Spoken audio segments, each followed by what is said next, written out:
Hello, I am Sophia, and I am joined today by Ali. Hey everyone, it's really great to be here. Welcome to the Copilot podcast studio.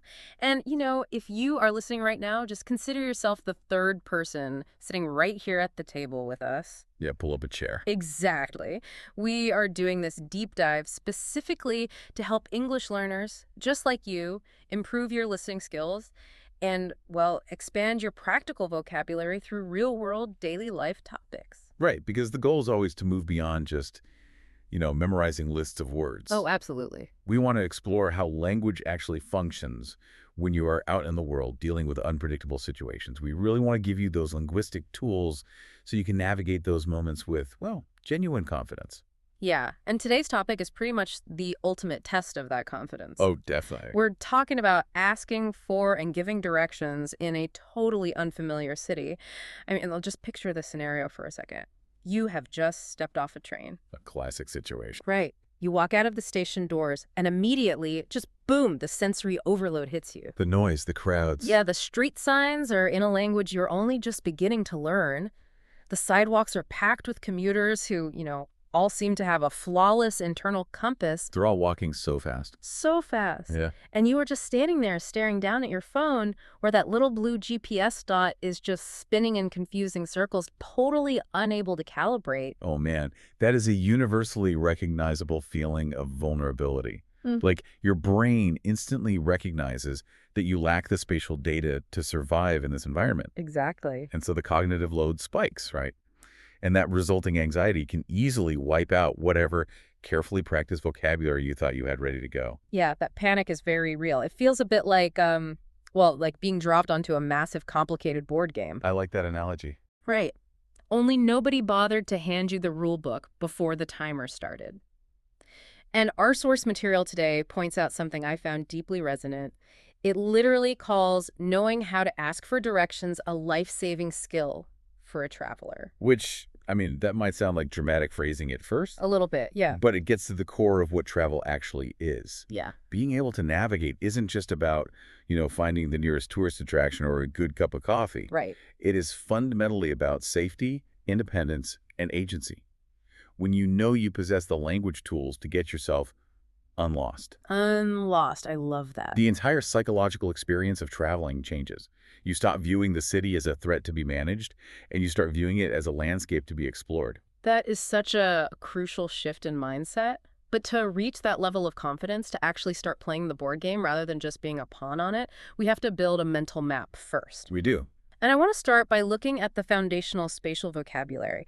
We have movement words like straight, left, and right. The basics, yeah. Right, and structural words like intersection, block, and landmark. Because having a spatial model in your head is a prerequisite for spatial vocabulary to make any sense at all. Exactly. If we stick to that board game analogy, straight, left, and right are your baseline action mechanics. You are the piece advancing on the grid. Right. But the grid itself is where a lot of language learners get tripped up. I actually want to test a hypothesis with you regarding two very specific words. Okay, let's hear it. Block and intersection. I often hear beginners use these interchangeably, which creates total chaos. Oh, absolutely. It leads to so many wrong turns. Right. So I have always visualized an intersection as the actual node on the grid, the crossing point, and the block as the line connecting those nodes. Is that an accurate way to separate them? That is precisely how you should separate them. The intersection is the physical crossing of two or more roads. It is a point in space. Okay. You can physically stand in the middle of an intersection.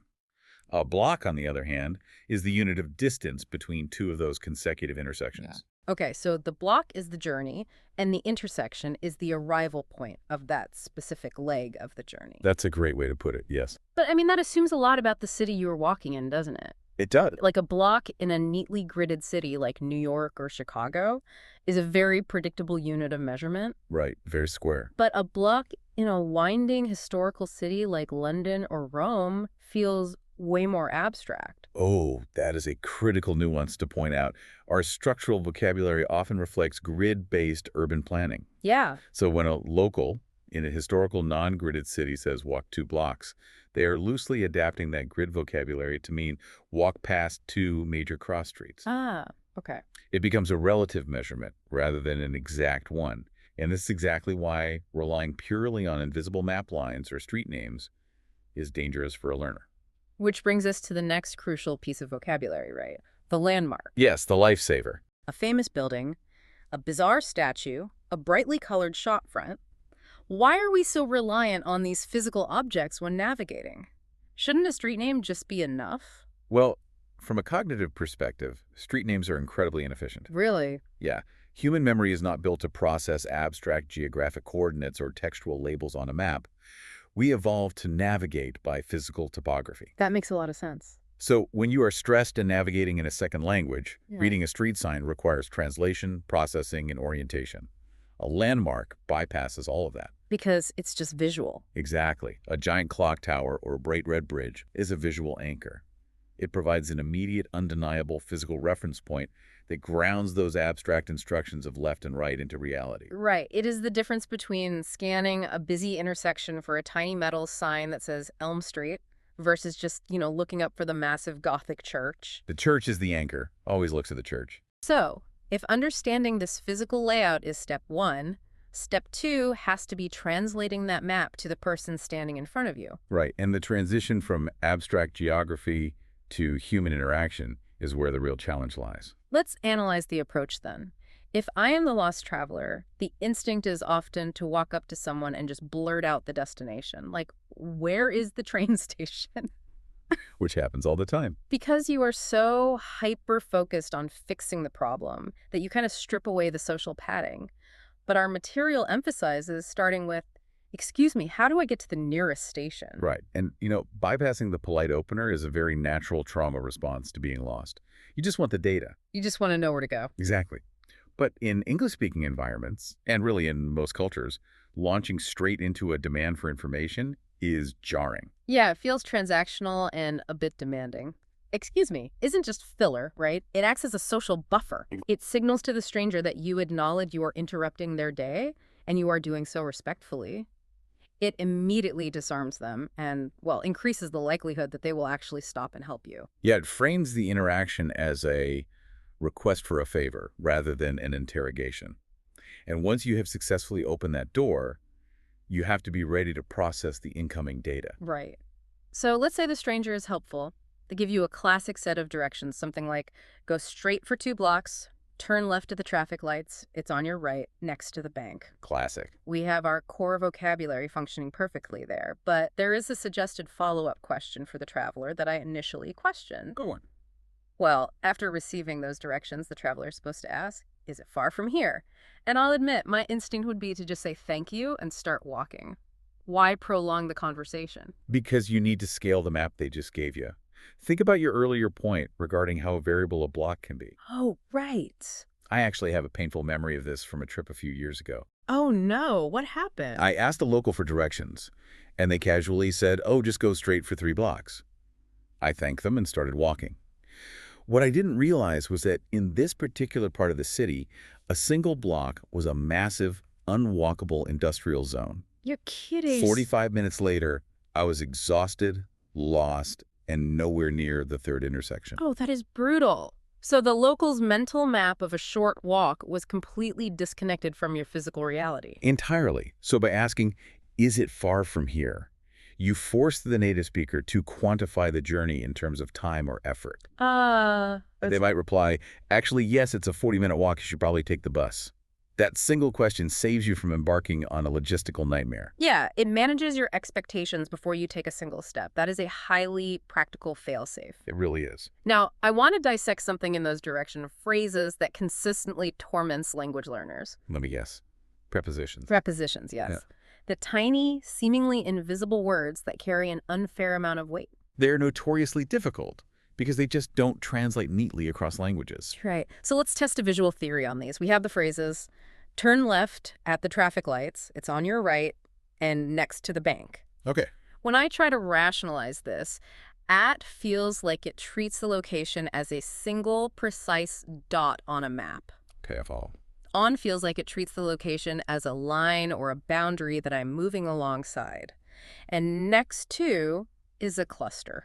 Is that the right geometry for these prepositions? So there's an exceptionally clear way to visualize it, yeah. Yeah. Prepositions are essentially spatial instructions.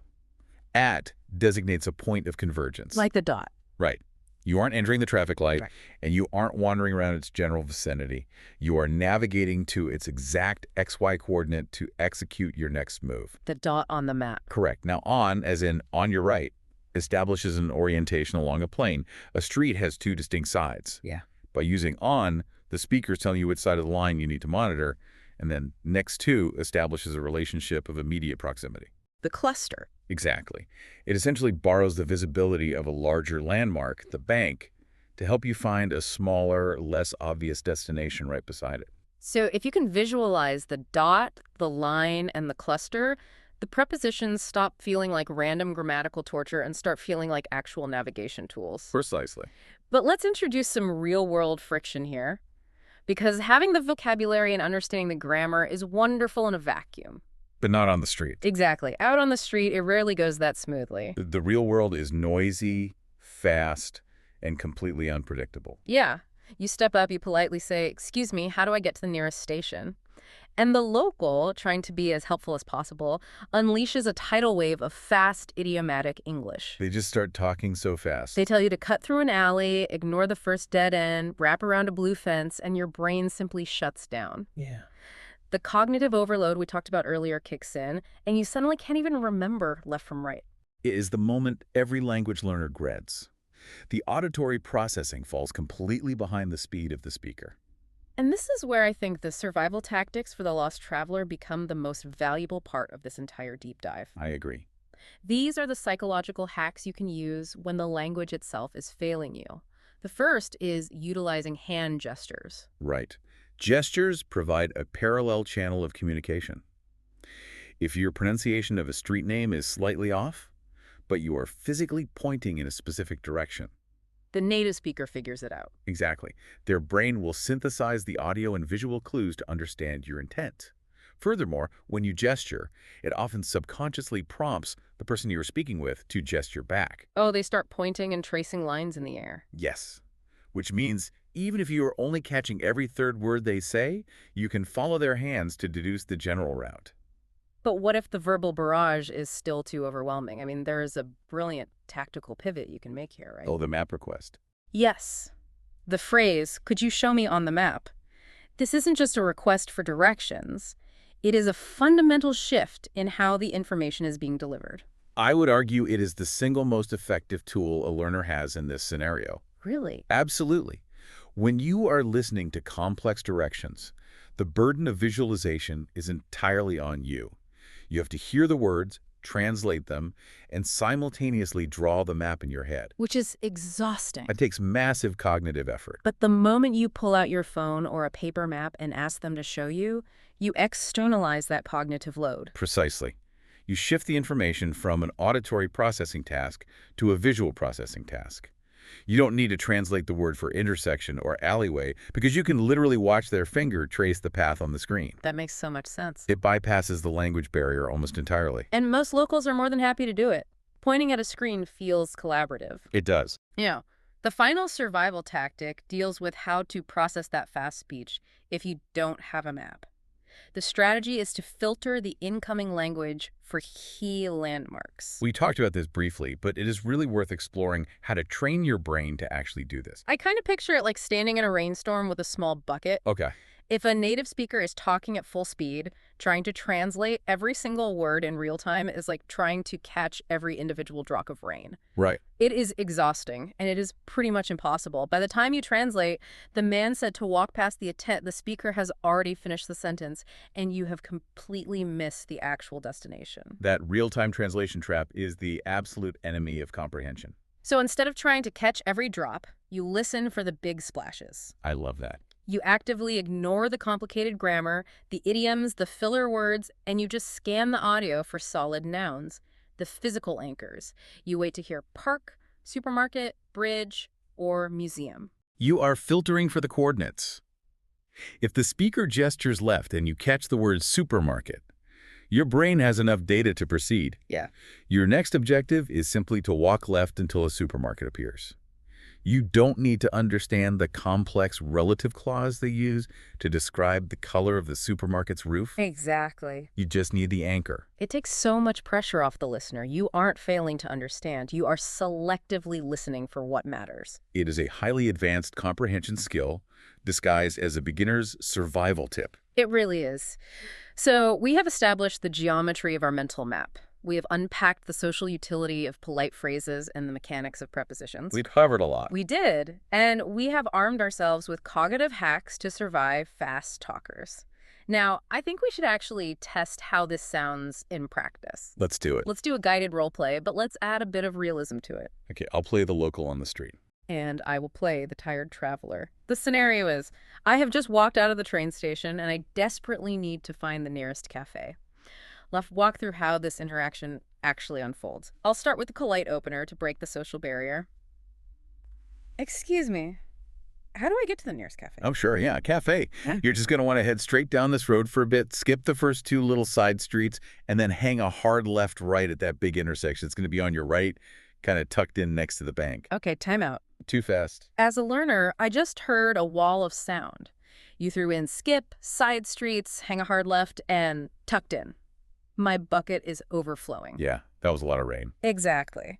I could try to filter for landmarks, but I want to use the ultimate failsafe. So I pull out my phone, open the map app, and say, I'm sorry, my English is still developing. Could you show me on the map?